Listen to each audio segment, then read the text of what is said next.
Diskusi yang digelar di sebuah hotel kawasan Kemang, Jakarta Selatan Sabtu kemarin dibubarkan paksa oleh sekelompok orang. Padahal di lokasi kejadian sudah ada sejumlah personil kepolisian yang berjaga. Tokoh nasional.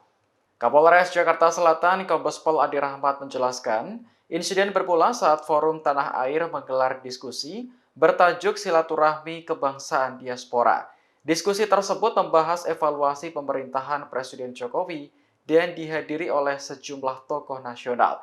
Namun, puluhan orang mendatangi hotel tempat diskusi digelar karena diskusi tersebut dianggap tidak berizin dan bertujuan memecah persatuan. Polisi pun akhirnya diterjunkan untuk mengamankan demo di depan hotel. Namun tak disangka, puluhan orang menyusup lewat pintu belakang hotel dan langsung membubarkan diskusi. Polisi masih mendalami adanya dugaan pelaku yang sudah menginap di hotel tersebut. Saat aparat fokus dengan demo, security hotel sebenarnya sudah berusaha menghalau para pelaku. Namun, security justru menjadi korban penganiayaan. Polisi baru menyadari bahwa mereka kecolongan saat para pelaku sudah merusak ruangan diskusi. Saat ini 2 orang telah menjadi tersangka dari total 5 orang yang ditangkap.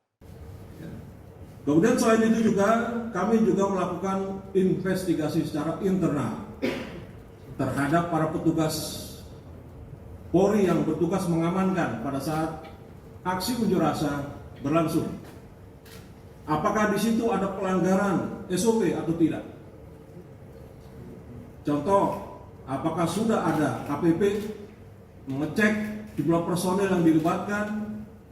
Ya, kemudian cara bertindak yang akan dilakukan, termasuk bila terjadi dinamika yang berkembang, apa yang harus dilakukan. Kita akan lakukan investigasi secara internal jika ada pelanggaran yang dilakukan oleh anggota kita pada saat kegiatan pengamanan kemarin. Polda Metro Jaya akan siap menerima kritik atas kekurangan dan kelemahan para petugas kami yang melaksanakan tugas sebagai bahan evaluasi dan perbaikan pelaksanaan tugas kami ke depan.